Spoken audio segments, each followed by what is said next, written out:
The Louisville men's basketball team escaped with a victory against UTEP on Wednesday night.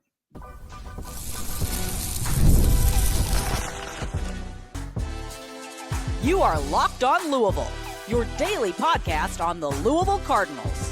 Part of the Locked On Podcast Network, your team every day. Card Nation, what's going on, everyone? Welcome into this Wednesday evening edition of the Locked On Louisville podcast. I'm your host, Dalton Pence. This is my fifth year covering the University of Louisville, third year hosting this show. And I want to take the time to thank you all for making us your first listen of the day. Just a reminder, Locked On Louisville free and available on all streaming services, 5 days a week, your team every day. Now, today's episode of the show is brought to you by FanDuel. Make every moment more. New customers can place a $5 bet and you'll get started with $150 in bonus bets if you win that first $5 bet. All you have to do, visit FanDuel.com to get started. It was a roller coaster of emotions on Wednesday evening, but Louisville ended up prevailing in the end, holding off UTEP 77-74. There are some really good things to discuss from this win, and unfortunately there were some really discouraging and, for lack of better terms, bad things that we have to address as well. So we're going to discuss the good first, but there are some things that we had to be very honest about. And then to conclude the show, we'll discuss some more unfortunate news. Tight end Jamari Johnson has entered the transfer portal, how Louisville's going to fill that need, and much more coming up at the end of the show. Louisville entered Wednesday night's game on a 3-game losing streak. Now, granted, all 3 of those games were to pretty good competition, Oklahoma, Ole Miss, and Duke. But nonetheless, the only thing you see in the win-loss column are the notches on the win-loss column. So we'll discuss the good first. And it all starts with the fact that the Cardinals got the win. And I hate that I continually have to bring up the past couple of years, but we do it as a reference point. And these are the types of games that in the past, Louisville has either lost or they've lost by getting blown out. Like, I hate to say that a lot of the fan base had to draw some moral victories because the victories just weren't coming. Now, we're in a different era. We're in the Pat Kelsey era, and it's pretty clear that moral victories don't count for anything. Like, I'm not a huge moral victory fan, and I think that there is a very clear distinction between claiming moral victory and highlighting some positives. And it's all about, the manner in which you present those. But nonetheless, the first thing and the greatest thing that comes from this game is that Louisville ended up winning.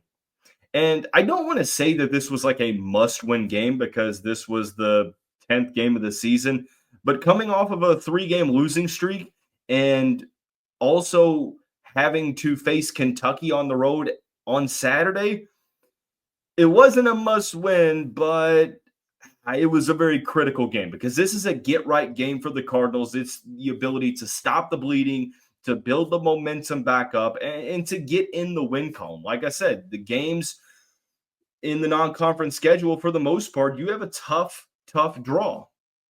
Now, you have exceeded expectations at the Battle for Atlantis, but you got blown out against Ole Miss. You lost to Duke. Kentucky looks really good. You really can't afford to lose the games that you're supposed to win in the months of November and December. And for the most part, the Cardinals have basically maintained the status quo. They've won the games they're supposed to win. They've lost the games that they aren't, outside of a couple, Indiana, and potentially Oklahoma. But nonetheless, winning the game was important. Also, something that I found really positive was I've been asking all season, ever since Corin Johnson's injury, ever since the news on Kaysen Pryor, and really from the start of the year, I have been asking Terrence Edwards Jr. to rise to the occasion and become a reliable scoring option for Pat Kelsey's team. I mean, you're shorthanded. Chucky Hepburn is doing everything he can, and when he's not having a good night, you need someone else to step up. And even when he is, you can't just be a one-man band. And Terrence Edwards looked really good against Duke. I mean, he had 21 points, shot the ball 50% from the field, 75% from 3, and made all 6 of his free throws. He followed that up with a 22-point performance. He didn't shoot the ball all that well from three, only 2 of 8, but about 46% from the field and 8 of 10 from the free throw line. I also think he had some big-time defensive moments. But the 6'6 senior from Atlanta is being relied upon to be one of those consistent scoring threats for Louisville, and he was needed in a major way against UTEP, and he rose to the occasion. So it was nice to see him put together another really good performance. We talked about how, maybe a lack of confidence early on. You could tell by the shot selection is that it didn't look like he was all that comfortable. Well, the past 2 weeks, or past 2 games, I should clarify, he looks more like the player that we saw on the highlight tape for James Madison, a player that can put the ball on the deck and get to the rim, a guy that can, in rhythm, hit some three-pointers in bunches. So to be able to see him score over 20 again, it encourages me ahead of the game against Kentucky, because it's all hands on deck in that matchup. Like, you have to have more than 1, more than 2, more than 3 players that step up ready to play in this game. So really nice to see Terrence Edwards rise to the occasion once again. I thought that was key. In the second half, Javon Hadley woke up. He had 13 points and 12 rebounds. I really liked his assertiveness around the rim on the offensive end. Had 6 offensive rebounds. Didn't hit any of his 3 3-pointers, but he was 5 of 10 from the field. Really liked what he was able to do. James Scott had some issues with interior defense, but had 5 offensive rebounds as well. Overall, Louisville had 16 offensive rebounds. They only allowed 7. They out-rebounded UTEP by 11. So that's a step in the right direction. Granted, UTEP was smaller than Louisville. It was nice to see Louisville handle business against a team that they should out-rebound. And they did, and they limited the offensive rebounding rate, and that has been one of the issues that we have talked about. So credit to the team for being able to handle that aspect of things. I also think, looking at the numbers, he was only 2 of 6 from the field. He didn't make a 3-pointer, but I've been really impressed with Kenai Roots. I think he's going to be a special player. And I think next year is going to be a huge season for Roots, and I'm hoping that he sticks around. But even if he's not scoring at a high rate, he has really good on-ball defense, extremely athletic. I mean, the bounce is incredible. I mean, jump out of the gym athleticism. We saw a couple of dunks in the second half against the Miners, which was accounting for all 4 of his points. Now, at times, he has turned the ball over in an unforced manner, so that's something that has to get cleaned up. And I think that overall, from a whole team standpoint, that's something that needs to get cleaned up. More on that here shortly. But just the energy that he brings, the passion, the swagger that he plays with, I mean, you can tell he's talking trash. And I'm like, this is exactly what we need. We need that, hard-nosed mentality that Case and Pryor brought, that Louisville is sort of searching for that particular spark for. So to be able to see Roots come in and give some solid minutes, he was a player that we looked at saying, okay, who's going to have to rise up into, the depth chart now that there are multiple injuries? And the short answer was everyone. But you really broke it down, and freshman Kenai Roots was one of those players that's like, okay, we need him to be a little bit ahead of schedule and to affect games in positive ways. And he's done that on both ends of the court. Offensively, he's looked really good in terms of attacking the rim. The athleticism is there. It's just a matter of tightening up that handle and getting comfortable in this offense. And then defensively, I mean, he's a really good on-ball defender, really good rebounder, and can switch on, I mean, to be completely honest, maybe 1 through 4. And that was one of the big things coming in. Like, I remember saying that I think Kenai Roots is going to play quickly because of how good he is on defense and how versatile of a defender he is. And that is being put on complete full display through the first game, or through the first 10 games of the season. So some positives to take away from this. Obviously, Louisville winning is a key thing to focus on. Chucky Hepburn looked really good facilitating the basketball. It was a tough shooting night once again for him, but it was overcome by Terrence Edwards, James Scott, and Javon Hadley all scoring in double digits for the Cardinals. Now, yes, Louisville, ended up winning this game. And at the end of the day, that is the only thing that matters. Like I said, You can talk about shoulda, coulda, woulda all you want. You can talk about, well, if this would have happened, then this result would have followed. At only thing you can look at are the end results. Regardless of sport, we've been very transparent about that. Is you can talk about hypotheticals all you want, but if you were strictly hypothetical, then you would be Alabama football, who I guess would be a 2-point underdog playing Kansas City in Arrowhead, the way that you hear people talk about a 9-3 Alabama team that lost to Oklahoma and Vanderbilt, 2 6-6 SEC teams. But I digress. I'm not going to go down that rabbit hole, at least not today. But don't kid yourselves. We have to have a conversation because Louisville won, but they were a 15-point favorite against UTEP, and the Miners had a chance to tie the game at the very end. It was a culmination of some rough things that we have to discuss, and the best way to do that is just to be completely honest. And we're going to do that when we come back on this late Wednesday evening edition of the Locked On Louisville podcast.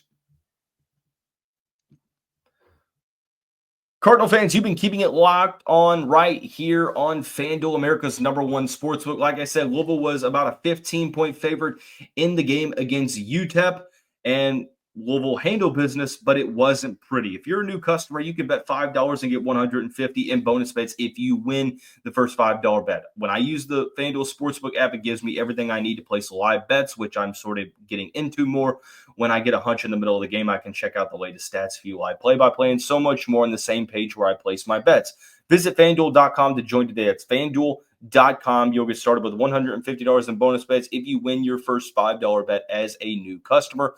Never waste a hunch. Make every moment more with FanDuel, an official sportsbook partner of the NFL. Good news. Louisville won the game. They're 6-4. They snap a 3-game losing streak. That is the main thing to focus on. Bad news, it wasn't pretty. Some of the same issues that we've talked about all season long were still issues on Wednesday. It was a lackluster performance for a team that needed to urgently win tonight, or on Wednesday, I should say, depending on when you're listening to this. Let's sort of, and here's the thing about this. As we go through this segment, understand that I say this from a constructive criticism point of view. Like, I have been a huge advocate for this team. I have, after Tennessee and Ole Miss, I have said, let's still wait and see how it plays out. That is still the takeaway, is that you are 10 games into the season now. But make no mistake about it, despite me not panicking, I acknowledge that things have to change. Things have to change. And it starts with taking care of the basketball. Louisville has been really careless with the basketball all season long, and they ended up turning the ball over 11 times. Now, granted, they were better in the second half. First half was a disaster. I mean, they had 4 turnovers seemingly right after the first tip. And they cleaned it up in the second half. The second half was so much better than the first, but that doesn't take away why Louisville ended up going into halftime down by 4 points. And that one of the reasons was because the Cardinals didn't take care of the basketball. And that has been a recurring theme with each and every game. It seems like, there's a lot of indecision on offense. And I think that as this team gets more and more acclimated with playing with one another, I think that those turnover numbers are going to start going down. But the lazy passes, the unforced turnovers, the lack of communication, it's got to get better. And I know that this is a new team, but this is a new team filled with veteran-level guys that have played a ton of college basketball. They're not the only team across the country that has to deal with turning over the majority, if not all, of the roster. At times, this veteran-led roster looks like a team full of young players with some of the turnovers that they make. I'm talking completely unforced. I mean, miscommunicating, lazy passes, you name it. It's something new every game. So you can say, well, this. I don't care. It just needs to get fixed as we move forward heading into conference play, because we're 10 games into the season. It's still early, but it is a problem that has to get fixed. 3-point shooting. Oh boy. Louisville shot 6 of 34 from behind the arc against the UTEP Miners, who, by the way, came into this game 6-2. They hadn't played a Power 4 team all year. They lost to San Jose State by 6. They got blown out by 29 at Utah Valley earlier in the season. I mean, they don't have any Power 5. Actually, I don't think they play a Power 4 team all season outside of Louisville. Now, looking at this, one of the same issues. Completely missed open shots was another issue, especially in the first half. Louisville was 6 of 34 from behind the arc. That is good for 17.6%. And I know that Pat Kelsey said that he believes that this team has the shooters, and the numbers don't necessarily back it up. Now, yes, it is a small sample size, but you're 10 games in. You're a third of the regular season through. You've had 2 of the 10 games in which you've shot over 35% from deep. That was against Duke and Indiana. And I think only 2 or 3 more where you shot over 30%. There's been a couple of 20% shooting nights and even under 20%. And I'm holding out hope because a lot of these guys were good individual shooters at their previous stop, but we're 10 games in, and a good shooting team on paper is not a good shooting team on the court. And at some point, you are who you show that you are. And I know that Pat Kelsey's system is about shooting a ton of threes. It's about playing fast, a ton of close threes and close twos, and playing fast. And I do think eventually Louisville will get better shooting the basketball. And I think that with more time playing with one another, you're going to be able to, get into a rhythm. But I think that it's got to look more like the second half on offense. It's got to look more like against Indiana, to where you're not playing 5 out on the perimeter and just hunting the 3-point shot, which is what the team did in the first half. In the second half, when the Louisville was able to make a comeback and look good offensively, why was that? They were getting to the basket. They were driving and kicking. They were shooting the ball in rhythm. They were not forcing the issue from behind the arc. That's been an issue. Like, okay, you shoot a lot of threes. Well, if you're not making a ton, then you're not going to have a good chance of winning games. And I understand, you've got some guys that can hit shots. Noah Waterman has made 2 threes in his last 5 games. Rain Smith has cooled down from his early start. Chucky Hepburn is a good 3-point shooter at times. Javon Hadley is, an opportunistic 3-point shooter. You don't have Case Pryor. You don't have Corin Johnson. The list goes on. I'm okay with shooting threes, but if the shots are not falling, there's no reason to continue to force the issue and try to shoot yourselves out of a slump. I'm okay with shooting 3-pointers, but shoot them in rhythm. Get to the basket. Javon Hadley and Terrence Edwards, that's what they're known for, getting to the basket and finishing around the rim. Chucky Hepburn is really good at getting downhill and getting to the rim. And if you have a hot shooting night and you shoot a lot of threes, that's great. But it seems like this particular team, that might not necessarily be the top strength. So I think, in my opinion, and this is just from where I sit, I think that at some point, it's going to be on Pat Kelsey and the coaching staff to adapt and, craft this offensive style around your personnel. Because right now it's like trying to, shove a triangle peg into a square hole. It just doesn't seem like it's successful. The team doesn't look to be shooting all that great. And it's clear that offensively they look much better when they're playing free, when they're passing the ball, moving without the ball, and not hunting 3-point shots. And I understand in the era of analytics, 3-point shots, people don't want to hear it, but it sometimes is the way to go. But you have to have the guys that can hit the shots. And for every single guy to not be all that reliable outside of Rain Smith in terms of shooting the 3 ball, something's gotta be adjusted. I think defensively, UTEP made some big time shots, and I'm like, okay, you just tip your hat. But there are also times where Louisville didn't really defend the paint well. That's something to focus on, as UTEP had a smaller team, but they scored 38 points in the paint. That's something that has to be focused on. Getting towards the rim, that's something that has to be focused on. UTEP was 45% from three. Some of those were open shots. They were 51% from the field. For a team that has as many versatile defenders as Louisville has, they've got to try something different to be able to get in more of a rhythm, whether that is switching to zone, going to a 1-3-1, you name it. I mean, again, I'm not a coach. And I'm not sitting here suggesting that Pat Kelsey doesn't know what he's doing. I'm just sitting here looking at the fact that we are 10 games in, and the same issues that we have game 1 are the same issues game 10. And I understand things get magnified when you're only working with 8 scholarship players at the current time. That's why I'm saying that I'm not giving up on this team. I still have hopes for this team. I still have hopes that they can get on the NCAA tournament bubble line. I'm not throwing in the towel. I'm waiting to see how they do heading into January and if they can add some help and when they bring Traore back. But at this point, you also have to acknowledge that there are some critical things that need to be worked on moving forward. And Pat Kelsey knows that. He's not a dumb guy. So, good win. A win is a win. And we'll move on to the football side of things, where I hate to do this, but we're going to end the show on an unfortunate note.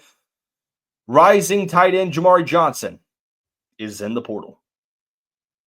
More on that when we come up on the final segment of the Locked On Louisville podcast. Nothing delivers comfort and joy quite like the unrivaled quality and taste of Omaha Steaks. It's guaranteed perfection in every single bite. And right now you can save on an unforgettable gift with 50% off site-wide at omahasteaks.com. Plus, score an extra $30 off with the promo code COLLEGE. With 5 generations of experience, they constantly and consistently deliver the world's best steak experience. And the gifting experts at Omaha Steaks have made it easy to deliver the perfect gift with thoughtfully curated gift packages featuring gourmet favorites. From legendary steaks to mouthwatering desserts and more, save 50% off site-wide for a limited time at omahasteaks.com.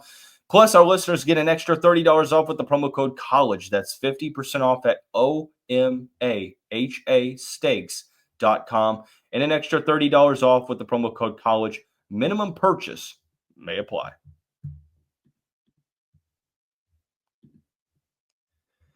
One of the players on the offensive side of the ball that I really didn't want to see enter the portal has entered the portal for Jeff Brom and the Louisville Cardinals, Jamari Johnson. It was announced on Wednesday that the rising tight end would be entering the portal, at least to my knowledge. I mean, there was the post from that one page on Twitter, and I think it's been confirmed since then, right? I think it has been. But nonetheless, still some tough news. And I know that he went down with that season-ending injury against Miami about halfway through the season with the ankle injury. 13 catches for 158 yards and a touchdown this season. I know that the numbers might not suggest much, but when you consider how much that Louisville struggled to utilize the tight end this season, and also with that being only in 6 games of work, or 6 or 7. What was it, 6? It's a moot point at this point. Jamari Johnson has a ton of potential, and he took a considerable step forward between his freshman season last year and his year this year.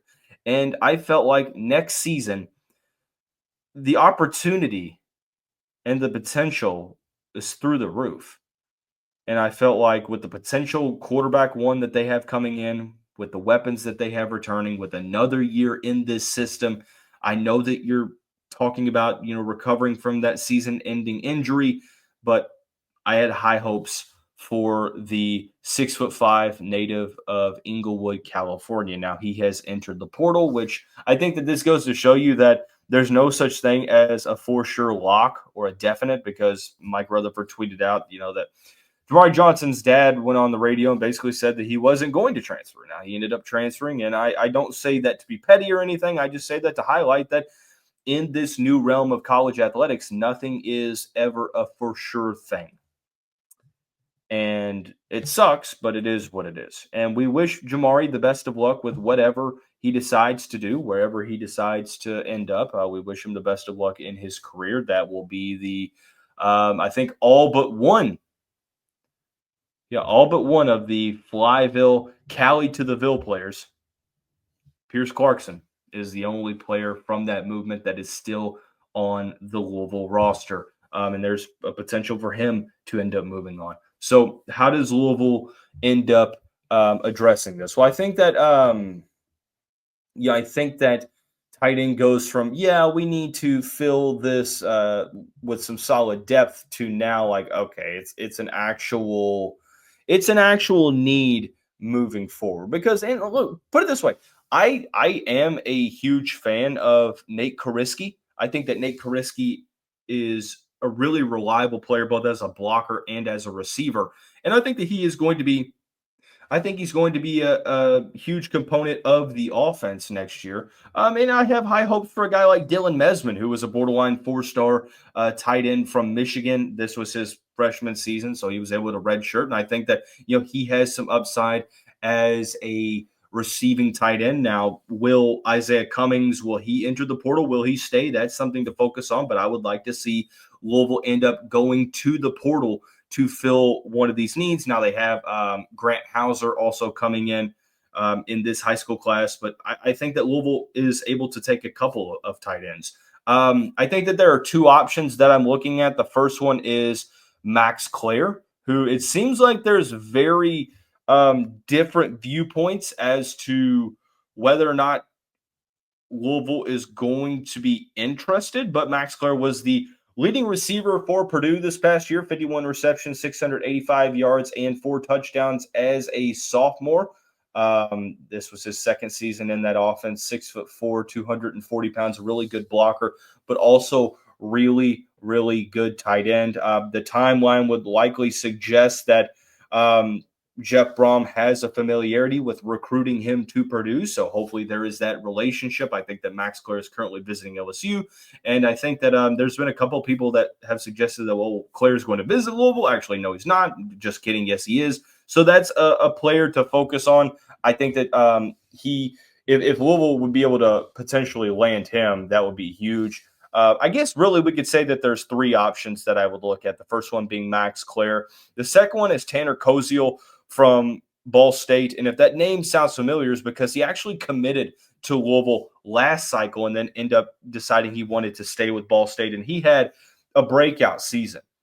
94 catches, 839 yards, and 8 touchdowns for the 6'7" native of Bloomingdale, Illinois. I think that this is one of those where Jeff Brown should be like, hey, buddy, why don't you make that commitment again, and this time keep that commitment and come be a huge part of this offense. So the third player would be Deuce Robinson, the former 5-star prospect, wide receiver, tight end, hybrid, 6'6", 220 from Phoenix, 23 catches for 396 yards and 5 touchdowns. There's been talk of, there may be being a package deal with Miller Moss and some weapons to come to Louisville. I think that Deuce Robinson has been a name that was thrown out there, but sort of debunked already. But he would be a player that I'm like, okay, hey, why won't you come here and potentially be a huge focal point of this offense? So Max Clare, Tanner Koziel, Deuce Robinson. There's going to be some tight ends that enter the portal. I don't think it's like a top need, but I do think that Louisville needs depth in the room. And if they were to add an elite prospect, that would be huge for the offense moving forward. So Jeff Brom and recruiting weapons, I think that there's not a ton of worry there. I really do believe in Brom and company to get the program right in that regard, but it just becomes a need with Jamari Johnson entering the portal. When we come back, some more portal visit news. Wednesday was rather a slow day. If there's any Miller Moss news, we'll discuss. Troy Stiletto, a wide receiver transfer from Clemson, will be on campus on Wednesday, so we'll talk about that recruitment and more when we come back on this week's editions of the Locked On Louisville podcast. We'll see you soon.